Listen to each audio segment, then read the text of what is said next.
Esta semana en Vaticano exploramos el alcance del Papa Francisco en África. Nos sentamos con Magnus McFarlane Barrow, fundador de Mary's Meals, una organización benéfica que alimenta diariamente a casi 1 millón de niños hambrientos en algunas de las naciones más pobres del mundo. Y descubrimos el altar de Verdún en la abadía de Klosterneuburg, un altar de 800 años de antigüedad que ha compartido el Evangelio durante siglos. Todo esto y mucho más a continuación en Vaticano.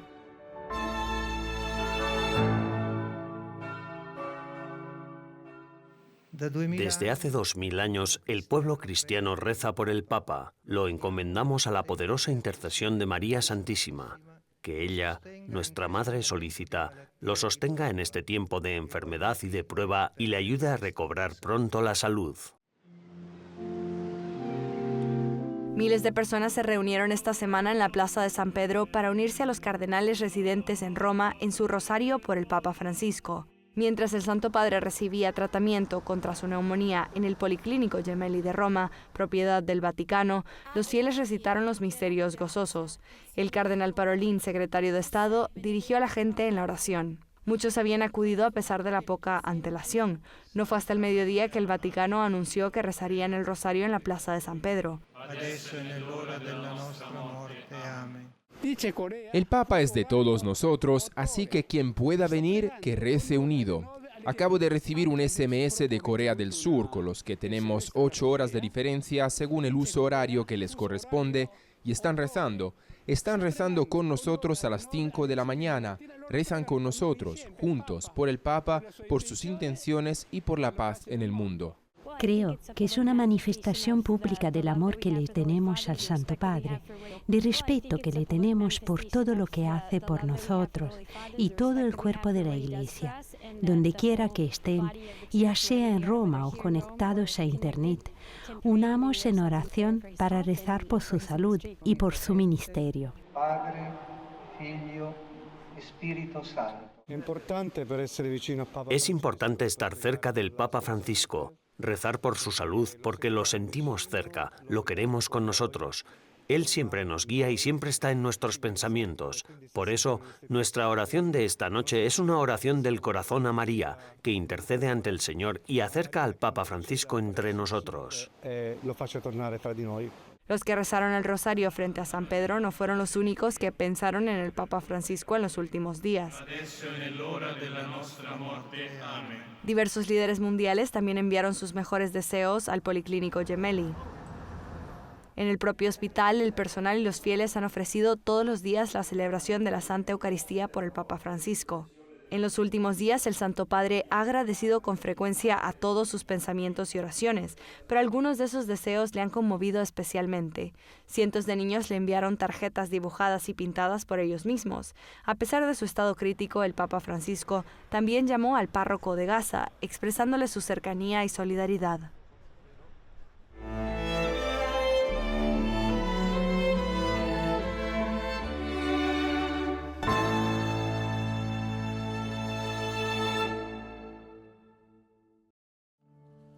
Las oraciones colmaron la Basílica de San Pedro el pasado domingo, cuando el arzobispo Rino Fisichella predicó la homilía del Papa Francisco a más de 4.000 diáconos permanentes, reunidos en una misa especial con motivo del jubileo, debido a que el pontífice aún permanecía hospitalizado por una neumonía.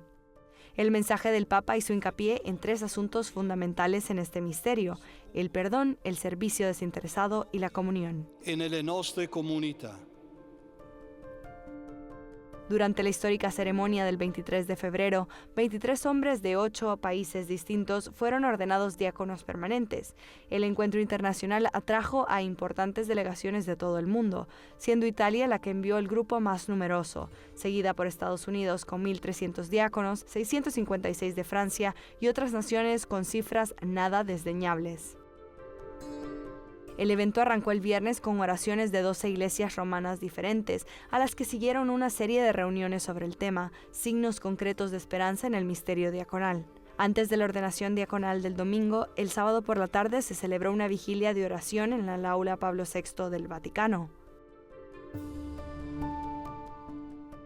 El Santo Padre, a través del discurso que Monseñor Fisichella pronunció el domingo, animó a los diáconos a hacerse pequeños en el humilde servicio a los demás. Così la vostra missione. Queridos diáconos, vuestra misión os aparta de la sociedad para sumergiros en ella y hacerla cada vez más abierta y acogedora para todos. Aperto a tutti. Es una de las mejores expresiones de una iglesia sinodal, en salida.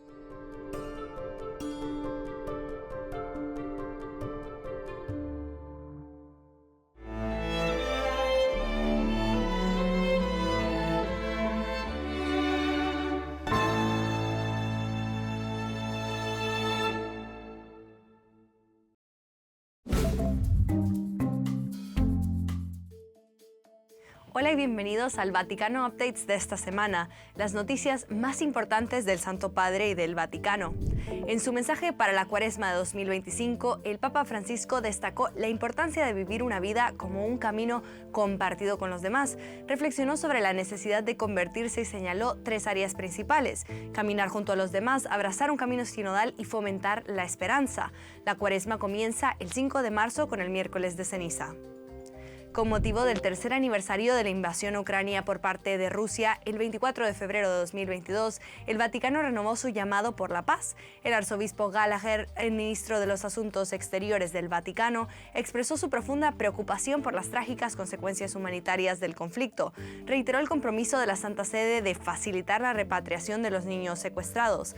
El arzobispo abogó también por la liberación de los prisioneros, en particular de los soldados y civiles gravemente heridos.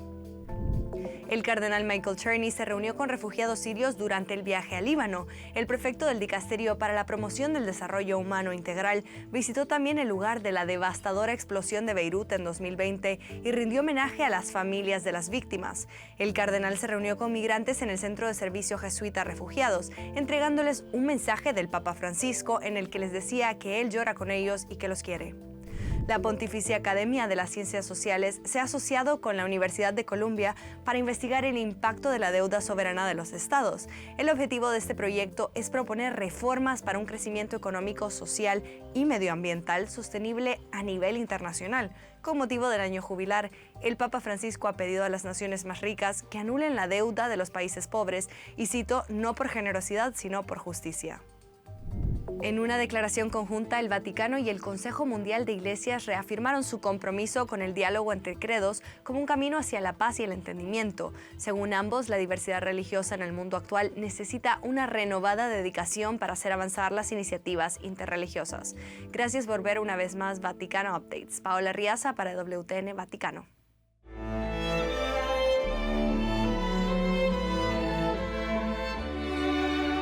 En breves instantes nos trasladaremos a África para descubrir la labor de divulgación del Papa Francisco en el continente.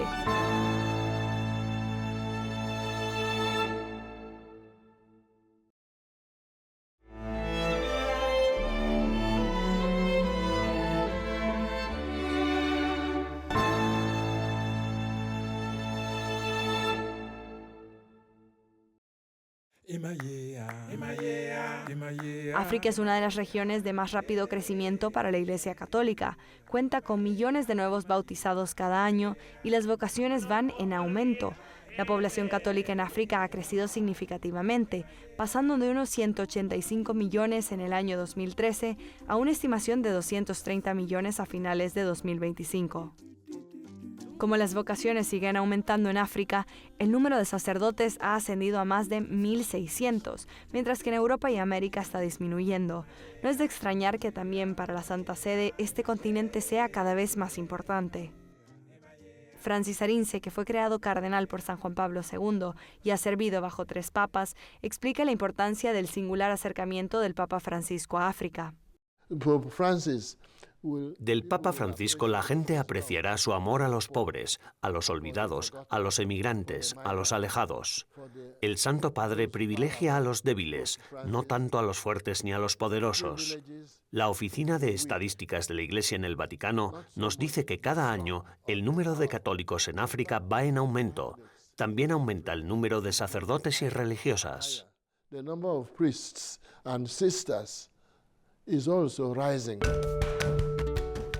El crecimiento de la Iglesia Católica en África está ofreciendo al mundo figuras como la del beato Cyprian Michael Tansey, que va camino a convertirse en el primer santo de Nigeria. El cardenal Arinze, que actualmente tiene 92 años, recuerda el impacto que tuvo el beato Tansey en su vida.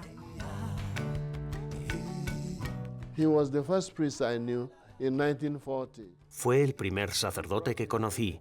En 1940 me introdujo en la iglesia. Primero el bautismo, después mi primera comunión de sus manos y me preparó para la confirmación. Cuando era nuestro párroco, verle era una homilía, como un sermón, porque incluso cuando no hablaba, solo con verle celebrar misa, por ejemplo, nadie podía quedar indiferente. El fuego es cálido si estás cerca de él, no puedes ser indiferente. Te afectará aunque no sepas qué es fuego. Simplemente acércate a él. Eventualmente habrá un efecto en ti. El padre Adrien Sagwandongo, misionero de África de la Orden de los Padres Blancos de Burkina Faso, explica cómo la Iglesia puede utilizar el ejemplo de los santos africanos para llevar el Evangelio a todos los pueblos. There are many untold saints in Africa. Hay muchos santos por descubrir en África, muchos santos por descubrir. Ahora bien, ¿qué debería o qué puede hacer la Iglesia de África para lograr más santos? Yo diría que bastaría con dar a conocer los testimonios de todos estos santos no nombrados que aún no se han tenido en cuenta. So many unnamed and untold saints. El Papa Francisco ha realizado 5 viajes a África, visitando países como Kenia, Uganda, República Centroafricana y Sudán del Sur, abordando cuestiones tanto económicas como espirituales. El padre Adrien explica por qué es crucial que el Papa Francisco viaje a países como esos y se reúna con el pueblo africano. Esa presencia física, viva, comunicando cuerpo, mente y palabra, es para África muy importante. Escribir una carta está bien, hablar y enviar un mensaje está bien, pero venir a visitar no tiene precio, no tiene parangón. Por eso es importante que vaya físicamente, porque creen en una iglesia que es una, que tiene una cabeza, que dirige rebaño. Y si miras las diferentes visitas, se puede apreciar la alegría de la gente por verle, solo por verle. Eso es suficiente. I just want to see him. That's enough. El padre Oswald Malya, otro misionero de África, cree que los esfuerzos del Santo Padre tendrán un impacto duradero en las comunidades africanas. Yo diría que, personalmente, al Papa Francisco lo recordaré por sus esfuerzos por cuidar de las ovejas heridas. Las visitas del Papa Francisco en África se han centrado mucho en el rebaño herido, el que se encuentra en zonas de conflicto. Y desde el principio no ha tenido miedo de ir a esas zonas conflictivas. Otra cosa es también su amor por personas que ni siquiera son cristianas. Para mí, eso es muy buen ejemplo de seguir a su maestro, Jesús, cuyo amor era indiscriminado, era incondicional. Él tendía la mano a los gentiles, a los paganos, a todo el mundo. Y creo que el Papa Francisco ha intentado ponerlo en práctica. Es un reto. Es una llamada a los cristianos, también para nosotros, a repensar eso, porque muy a menudo nuestro amor está acotado. El alcance que el Papa Francisco ha tenido en África ha marcado la pauta para la Iglesia Católica en esta región.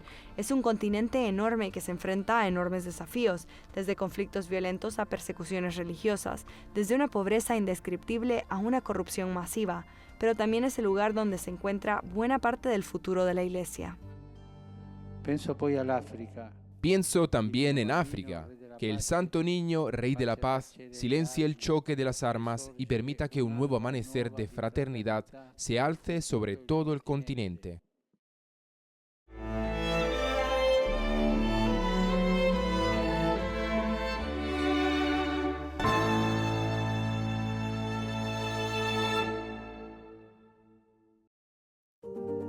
El hambre infantil, con millones de jóvenes que se enfrentan cada día a la escasez de alimentos y la desnutrición, es uno de los retos mundiales más urgentes. La situación está empeorando ya que las tasas mundiales de hambruna siguen en aumento. Magnus McFarlane Barrow, fundador de Mary's Meals, ha dedicado su vida a luchar contra esta plaga. Impulsado por una llamada de la Virgen María en Medjugorje durante la devastación de la guerra de Bosnia, donde fue testigo del hambre y el sufrimiento de quienes le rodeaban. Ahora, desde una sola trinchera, su organización proporciona comidas a jóvenes en situación de extrema pobreza y ha llegado a millones de niños de todo el mundo, ofreciéndoles no solo comida, sino también una oportunidad educativa.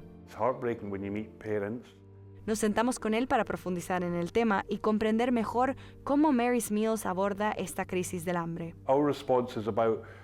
Nuestra respuesta consiste en proporcionar una comida diaria a los niños más pobres del mundo, siempre en un centro educativo. Así, satisfacemos su necesidad inmediata de alimentos y, al servir siempre en la escuela, nos aseguramos de que esos niños entren en el aula y adquieran la educación que les hace libres. ¿Cuánto cuesta alimentar a un niño por día? Nos cuesta $25 alimentar a un niño durante todo un curso escolar. Quizás eso suene a cifra maquillada, pero es real, ¿sabe? Es posible en gran medida porque casi todo el trabajo que hacemos lo realizan voluntarios no remunerados, especialmente voluntarios que viven en esas comunidades empobrecidas. Así, solo en Malawi, donde alimentamos a 1 millón de niños cada día, contamos con más de 50.000 voluntarios malawianos, personas que a menudo viven en la pobreza y deciden regalar su tiempo. Es algo muy hermoso y es en gran medida la razón por la que el coste es tan bajo. Parece muy sencillo. ¿Cómo se le ocurrió? ¿Cómo surgió? La primera vez que me involucré fue a principios de los 90, cuando intenté hacer algo muy sencillo. Mi hermano y yo decidimos buscar ayuda a nivel local en el lugar donde vivíamos en Escocia y extenderla a las personas que estaban sufriendo a causa de la guerra en Bosnia-Herzegovina. Esta labor de Mary's Meals nació 10 años después, en 2002. Para entonces yo estaba en África, trabajando en un programa de alimentación de emergencia en el que conocí a una familia. El padre acababa de morir y la madre se estaba muriendo. Ella se llamaba Emma. Empecé a hablar con su hijo mayor, que se llamaba Edward y tenía 14 años. Y en un momento de la conversación le pregunté a Edward, ¿tienes algún deseo? ¿Cuál es tu ambición? Y él me contestó, bueno, me gustaría tener suficiente comida para comer y me gustaría ir a la escuela algún día. Esa era toda su ambición a los 14 años. En realidad, fueron esas palabras las que impulsaron toda esta misión. De hecho, el hecho de que esta cosa que tanto ha crecido inesperadamente en todo el mundo fuera encendida por las palabras de un niño me encanta. ¿Cómo influye su fe personal en su trabajo? Influye en todo. Por eso hago este trabajo que, por cierto, lleva el nombre de María, la Madre de Jesús. Le pertenece a ella. Al principio, después de conocer a Edward y darle inicio a todo esto, había 3 cosas importantes. Una era que sabíamos que todo esto tenía que pertenecer a la comunidad local más que a nosotros. En segundo lugar, creíamos firmemente que queríamos utilizar alimentos producidos localmente. Y en tercer lugar, y lo más importante, teníamos la convicción de que esta nueva obra pertenecía a nuestra bendita Madre, y se lo pedimos a ella. Ella nos enseñó cómo hacerlo, y eso no es poca cosa. Es una gran responsabilidad atreverse a hacer este trabajo en su nombre y tratar de hacerlo siempre de una manera que la honre, hacerlo de una manera que apunte a su Hijo Jesús. Ella es mi jefa. Es muy bueno tenerla como jefa, porque además somos una misión universal. Lo que percibimos desde fuera es que Dios quiere que este trabajo tan sencillo sea algo a lo que todos estáis invitados. ¿Qué tendría que pasar para que todos los niños no tuvieran que pasar hambre? Esa es nuestra visión, que todos los niños del mundo puedan comer todos los días en la escuela. Y no es solo una idea bonita, es absolutamente factible en este mundo en el que producimos alimentos más que suficientes para que todos comamos. Creo que existe el mito de que el hambre es inevitable o que no hay suficientes alimentos en el mundo, o peor aún, que hay demasiados niños en el mundo. Nada de eso es cierto. Proporcionar una comida a todos los niños de los países con ingresos más bajos del mundo, que actualmente carecen de comidas escolares, costaría unos $3.000 millones en términos generales. En el Reino Unido gastamos 3 veces esa cantidad al año en nuestros perros. Así que no se trata de lo que es posible, se trata de cuáles son nuestras elecciones. Muchas gracias por estar con nosotros y gracias por todo el trabajo que está haciendo, por las muchas vidas que ha tocado. Thank you very much. Muchas gracias a ustedes.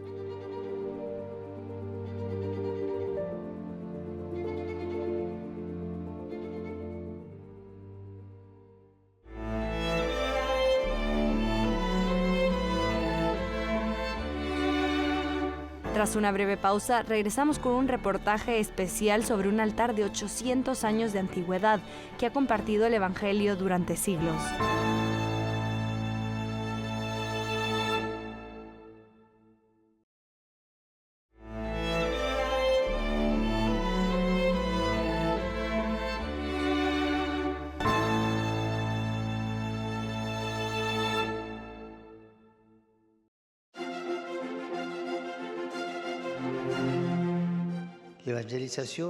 La evangelización es más que una simple transmisión doctrinal y moral, es ante todo testimonio.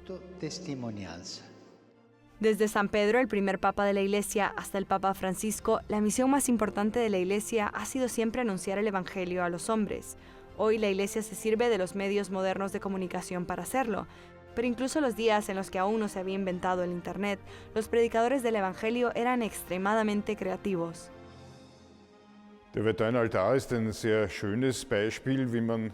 El altar de Verdún es un ejemplo muy bello de cómo se explicaba y presentaba la Biblia en la Edad Media. Como en aquella época no todo el mundo sabía leer y escribir, el mensaje se transmitía a través del arte. No muy lejos de Viena, Austria, se encuentra la abadía de Klosterneuburg. Los canónigos agustinos, que viven y trabajan aquí desde el siglo XII, es decir, desde hace casi 900 años, se dedican sobre todo al trabajo pastoral, especialmente en las numerosas parroquias de los alrededores de Klosterneuburg y Viena, pero también en la Baja Austria. Además, se extienden hasta Estados Unidos y Noruega. El altar de Verdún de Klosterneuburg lleva más de 800 años narrando el Evangelio de Jesucristo. Wolfgang Christian Huber, custodio del monasterio, conoce muy bien los detalles técnicos. El altar esmaltado de Nicolás de Verdún no solo es la mayor obra de orfebrería conservada de la Edad Media, sino también la mayor en calidad artística y técnica. Se trata de una obra excepcional que difícilmente puede igualarse.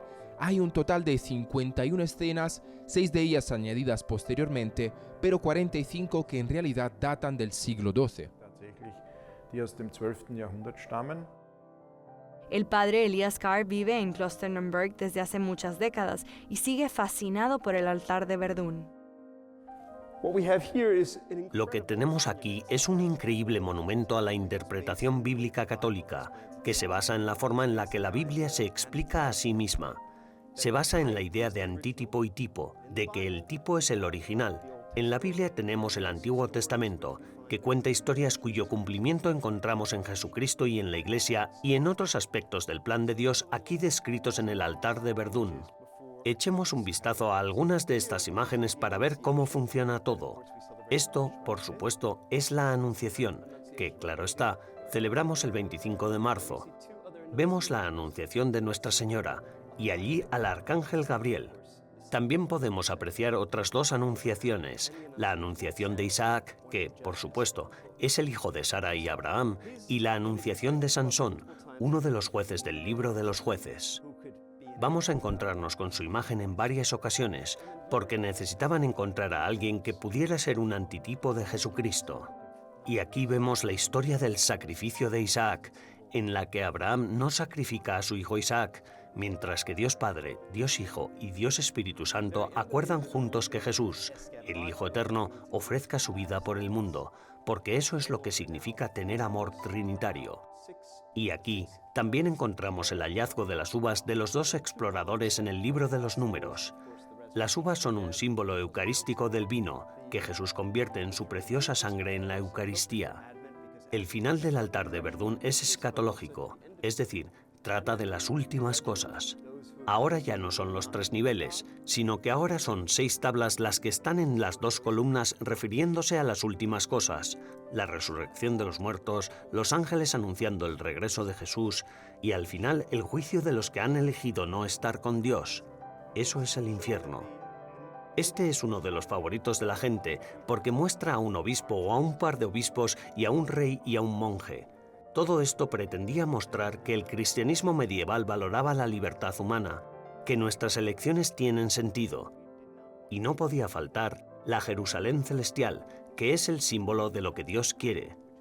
Dios quiere que lo conozcamos cara a cara, quiere que estemos en comunidad, quiere que nos realicemos plenamente en nosotros mismos, que seamos la persona que Él ya sabe que somos. Para el padre Elías, el mensaje de este altar de 800 años de antigüedad sigue siendo relevante hoy en día. Después de todos estos años viviendo en Alemania, le hicimos una pregunta esencial al sacerdote neoyorquino. ¿Cuál es su palabra alemana favorita? Hay tantas buenas palabras en alemán, pero elegiré una. La mencioné hace poco cuando estuve con EWTN en Europa y es Untergangsstimmung. Es el término que significa que todo se va al infierno. Y es una tentación terrible que la gente piense que todo está empeorando. Eso es lo único que los cristianos no podemos aceptar. Dios nos ha elegido para ser las personas que somos en esta tierra en este momento, para llevar a cabo nuestras funciones como cristianos. Todo lo que necesitamos hacer está aquí y solo dejamos que Él nos sorprenda con lo que sucede cuando le decimos sí. With what happens when we say yes to him.